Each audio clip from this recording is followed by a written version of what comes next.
आपल्या सर्वांच्या या गावच्या कन्या लाडक्या भगिनी तुमच्या राणी उबाळे यांचं चिन्ह धनुष्यबाण राष्ट्रवादी भाजप आणि शिवसेनेची आमची थोडी अगोदर युती झाली आणि अंतिम टप्प्यावर आम्ही राष्ट्रवादी बरोबर युती केली. त्यामुळे थोड्या मालकांच्याही काय अडचणी झाल्या, अर्ज काय राहिले. माझा एक अर्ज असाच राहिला आहे. जे मालकांना अडचण आली तशी मलाही अडचण अजूनळ्यात आली. ज्याला तिकीट दिलं परत घे म्हटलं ती तिकीट घेऊन पळून गेला, ते अजून गावला. पण आपल्या माणसाकडे फोडकं ते बघ जरा बापकड काय मिळतंय का, हे असलं चाललंय. होत असतं राजकारण, समजून घ्यायचं असतं. पुन्हा नाराज होऊ नका. दोन चिन्ह आपली महत्वाची आहे, घड्याळ वर आणि खाली आलं का धनुष्यबाण. एवढं आठवणीनं उद्या तुम्ही काम करा. ही निवडणूक वेगळ्या व वाढणावाडी मालकाने सगळे विचार सांगितले. मित्रांनो, लहान अडचणीपासून ते भव्य अडचणीपर्यंतच्या ह्या अडचणी शेवटी असतात.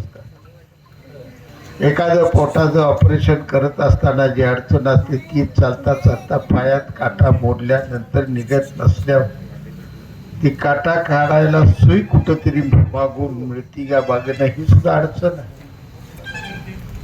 काटा जिव्हाळीला भेटतोय, कुरूप होतोय. त्यामुळे अडचण कोणतीही महत्व नाही. अडचण कोणती असते ती संसारासाठी अडचण निवारण करणारं नेतृत्व पाहिजे. आणि आपण या विचारानं चाललो.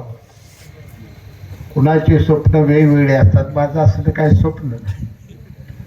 चळवळी ज्या ज्या वेळी मला जे करावं लागलं ते मी केलं. आणि आज ही महायुतीची चळवळ चालवत असताना एक ज्येष्ठ नेता या सर्वांचा म्हणून मी सगळे निर्णय चांगले घेतले. जवळ्याला अतुल मालकांची उमेदवारी जगदीश पाटलांनी तिकीट त्यांना दिलं होतं. पक्षाकडून आलं त्यांचं तिकीट, मुंबईवरून आलं. तरी परिस्थिती बघून जगदीश पाटलांनी माघार घेतली. अतुल मालकांना इथं संधी. हा मनाचा मोठेपणा फार कमी आहे राजकारणात. अशा मोठ्या मनाची माणसं हे राजकारणात मोठ्या उंचीवर निश्चितपणे पोचत असतात. भगवंतच त्यांना मोठ्या पदावर घेऊन जात असतो, कारण त्याचं मन उदात्त आहे, उदार. मालकाने सांगितलं की आमदारचा पोरगा आहे, ती काय काय आता मी बोललो का परत भांडण फोनवर व्हायचं. जाते मला काय ती आमदार पोरगा तुमचा, ती 6 वर्षाचा विधान परिषद, तुमचा मामा 10 वर्षाचा आमदार आहे, तुम्हाला काय येतं कमी सांगा जरा. ठोकून तुझा आहे तर आपल्या घरात आमदार केली म्हणजे त्याची अडचण कुठं आपल्याला. आमदार काय मंत्रीपदही मिळवाय गेल्यावर मालक या बाजारात काय बी मिळते धडपड करणं महत्वाचं असतं. एकच गटात त्यांची इच्छा नसताना ज्यावेळी उभा केलं त्यावेळी 5 वर्षात त्यांनी प्रभावीपणे एकच महोदया बांधा शेजारचा गट आहे, जाता येता संपर्कातला माझ्या गट आहे. आणि तिथं अतुल मालकांनी चांगल्या पद्धतीने काम केलं, लोकांच्या अडीअडचणी सोडवल्या. साहजिक आपण काम केल्यानंतर पुढे आपलं ह्या वळणा वासावं वाटणं साहजिक आहे, त्यांची काही चूक नाही. उलट पक्षी दीपक आबांनाच मोठ्यापणानं समजून घ्यायला पाहिजे होतं आणि अतुल पवारांसारख्या एका प्रभावित तरुण नेतृत्वाला संधी द्यायला काहीच अडचण नव्हती. मुलगा थांबला असता काय बिघडणार नव्हतं. अनेक पदं आवाजा घराण्यानं भोगलेली, आमदारक्या भोगले, जिल्हा परिषदा भोगले, जिल्हा परिषदेचं अध्यक्षपद भोगले, DCC बँकेची संचालक पदं भोगले, कारखान्याचे चेअरमन झाले. दिसून आपल्याला येत तसं त्यांच्या घरातली पदं जर लिहायची म्हणलं तरी एक पान कागदाचं पूर्ण संपल एवढी पदं त्यांच्या घरात आलेली.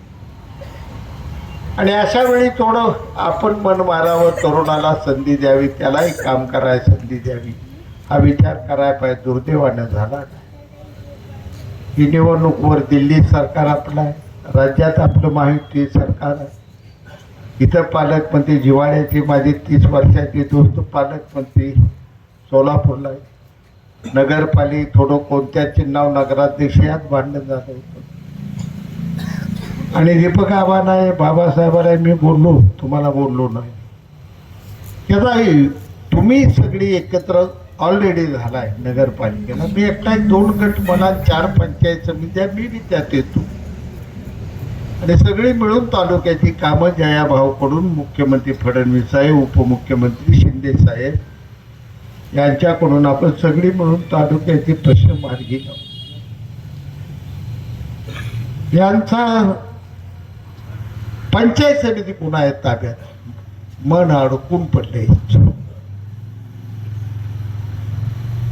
कायसाठी पाहिजे पंचायत? आमदार निवडून आला इथून. 14 वर्षात किती नारळ फोडलं, नारळ घेऊन हिंडायला लागले. काय याला काय तरी चिन्ह तो शिवबोडला का हो, हेच नव्हते ना नारळ चिन्ह. नको, मी एक नारळ फोडला ना तालुक्यात, मला नारळ कशाला देता म्हणाय पाहिजे. ते म्हणलं नाही, कसं काय मला कळत. एक नारळ फोडला नाही, कुठं फोडला? चला आपण त्या गावाला विचारू कुठं नारळ. जे नारळ फोडतंय ती माझ्याच कामाची फोडतंय पुढं. ह्याच मी त्याला काय ठरलेला सरावणे आहेच आमच्या वाट्याला. उद्याची निवडणुकी आपले छोटे मोठे प्रश्न सोडवून आपल्याला पुढे जायचं आहे.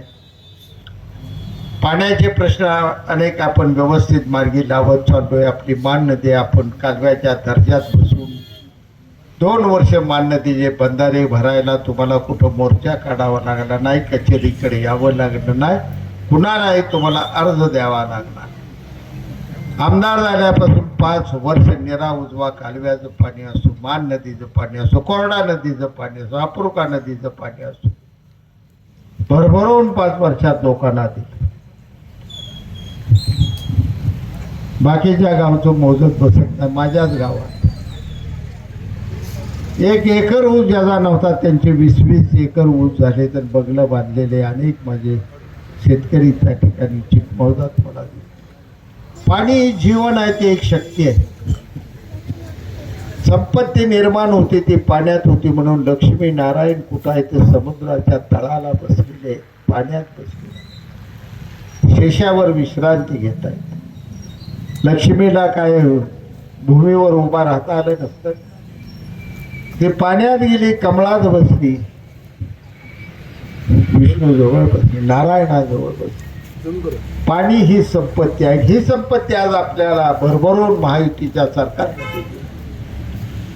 ज्याने दिलं भरून आपल्याला 95 सालापासून मनोहर जोशी मुख्यमंत्री शिवसेनेचे असताना, गोपीनाथ मुंडे भाजपचे असताना, टेंबू म्हैसाळ त्यांनी, काय मुख्यमंत्री एकनाथजी शिंदे साहेबांनी, जलसंपदा मंत्री फडणवीस साहेबांनी उजनी दिली.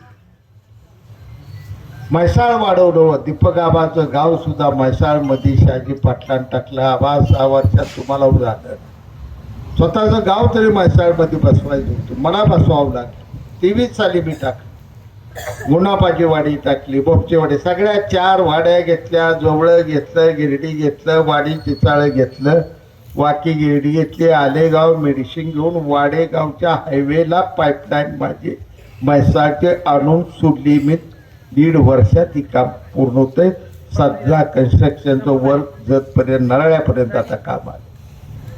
ही सगळी कामं होतील त्यावेळी मी सांगतो 10 कारखान्याला पुरवलं एवढा सांगोल तालुक्यात ऊस होणार. आणि मी 90 साली बोललो होतो. हसले ती मला, बरोबर काय नाही आबा, चेष्टा केली माझी, गमती केल्या माझ्या, मी डगमगलो नाही, पुढं जात गेलो. आज जाईल तिकडं पाणी तुम्हाला दिसायला सुरुवात झाली. अजूनही 2 वर्षानं रानातलं पाणी काढायला पाईपलाईन मागाय तुम्ही नाही ना तर राजाराम पाटलाच्या अवलाद नाही. तुम्हीच पाईपलाईन आहे, कशाला पाहिजे? रानातलं पाणी काढायला लागले, चिमाड झालं माझं रान म्हणायला होतो तुम्हाला. एकदा म्हणतो बेडकं वरडायला लावून बेडकच वरडली. दिलेला शब्द करतोय आतूर मालकासारख्या या तरुणाला तुम्ही आशीर्वाद द्या, साथ द्या. चुकणारच नाही. चुकला तर मी मामा आहे, मामा पाठीमागं उभाच असतो. का त्याची लग्न कशाला होते? त्यांचा संसार आहे तर आम्ही मागं उभा राहावं सुरू होत्यात. त्यामुळे कुठलीही काळजी करू नका. त्याचा पोरगा भाचा पोरासारखा. सागरला पडताना दीपक आबा तुम्हाला मिळायला नाही. 21 वर्ष वय माझ्या सागरचं होतं. 2 दिवस वाकी गणात रात्रंदिवस फिरून माझं पोरगं पाडलं. सुभाष ठाणाचं पोरग तुम्ही पाठव, तुम्हाला काम आहे. आणि आम्ही जय माना उभा होती गेलो नाही तिकडे, त्याच वेळी उभा हो, तिकडे फिरवलो नाही. हे मात्र सुभाष जाधव घरी मुक्काम मारला त्या ठिकाणी, नाही त्या भानगडी पूर्ण सागर पाटलाला पाटलं 60 मतांनी पडलं. आम्हाला काय वाईट वाटलं नाही. अजून उभा राहायच्या आधी पोरग पाठ नको म्हणून रडाय चालू केले. उभाच कशाला करायचं पोर, पोरगा अभिमन्यू सारखं पाहिजे लाड. उद्या दिग्विजय किंवा हे सागरचे उगा मी मया करतोय, ती बारका असल्या पण माझ्या खाद्यावर खेळले. मग माझं पोरग उभा राहिलं, उभा राहा अर्ध पण काशीत घाल, निवडून आल्यावर घराकडे नाही तिकडं दुसरं घर कर, चाल खेळू द्या त्याला नागासारखं फाट फाट फाट फाट फिरू द्या. एवढं एवढी उग पोराला स्वतःच निवडून आणायचे, पोरग मोठं का व्हावं. मी तर म्हणतो आबानं ह्या निवडणुकीत भागच घेईन, उभा राहतो ना की पैसे घेऊन जा निवडून ये, जा आणि ये माझ्याकडे परत, तर तयार झाला असतो. या पोराला काय म्हणतात, आबा म्हणतील तसं. यशराजे कसं काय, आबा म्हणतील तसं. आता उद्या तुम्ही काम सांगाय गेला, आबा म्हणतील तसं. आबा कुठं आहे तर मुंबईमध्ये, काम तुमचं कुठं आहे, कचेरीत आहे. उग ते जे फुंज गुलाबाच्या फुलापेक्षा चांगला देखणा इस्तो दिसतो, हातात घेऊ नका, पाया पडतो. हे इस्तो लगा, 5 वर्ष हातात घेतला असला इस्तो मी 5 वर्ष हातात घेतला. फोड पाहिजे हाताला, तळ हाता या फोडासारखा दोस्त म्हणून सांभाळाय. फोन त्याचा वाया गेला. हिंमत असली तर दीपक आबानं कुठल्याही देवळात पांडुरंगाच्या इचा, आणि मी फोन केला आणि शहाजी बापून माझं हे ऐकलं नाही एवढं म्हणायचं. राजकारणात मी तिथं नामदेव पायरीला निवृत्ती घेतो. हा हिंमत विचारा त्याला उद्या. असंच जाऊ त्याच रस्त्यात जायचं, जे फोन करेल ते ऐकलं, जे मागितलं ते दिलं, भरभरावून दिलं. जाऊ दे म्हणलं, भगवान काय लक्ष्मी मला अशी आहे, कवाच पैसा हो, चला या. कोण वय उठतोय का, केस बघतोय बाळ पाळण्यात रांगायला लागल्यापासून रुपयाची नोट खिशाला लावली नाही. हात ठेवू नका, 10 वर्ष आमदार, विमान, हेलिकॉप्टर, काय आहे ते. अरे देवानं द्यायला लागतं तेव्हा पुरतंय, आपल्या घामानं माती पुरतंय. बघता येईल मला काय नाही. 100ची नोट जेव्हा वेळापुरात गेलो का उत्तम जानकर असतोय, काय काय येते चेअरमन, नाही मी बाहेर आहे, वैद्य आहे घरात, सांग 10,000 दे, पाठ दे, पुढे चाललोय मुंबईला,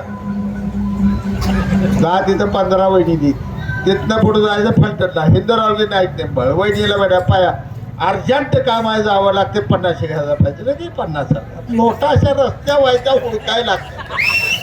जागा फक्त पाणक्या लागतोय. पाणक्याला कसं पाणी गावतं, रान तुमचं आहे, तुम्हाला पाणी गावतं का. पाणी घावायला पाणकी आणायला लागतोय. पैसा हुडकायचा शहाजी पाटलाकडे यायचा, अजिबात तुम्ही काळजी करायची नाही. 5,500 कोट आणलं, अजूनही 5,000 कोट या 2 वर्षात घेऊन येतो. अतुल मालक आहे, दादासाहेब लवटे सारखा तडफदार धनगर समाजातला पोरगा तिकडं उभा राहिला, इकडं बाळासाहेब केदार उभा आहे, तिकडं शिवाजी घेरडे उभा आहे. सगळी तरणी पाठ 20-20 वर्ष कामाचा अनुभव असलेली माणसं तरणी आम्ही उभा केले. ते त्या तरुणांना संधी द्या, घड्याळ आणि धनुष्यबाण विसरू नका, एवढं कळकळीचं आवाहन करतो. आणि पुढील सभेला जायला परवानगी द्या. जय हिंद, जय महाराष्ट्र. आपण सगळेजण मान्य आमदार ॲडव्होकेट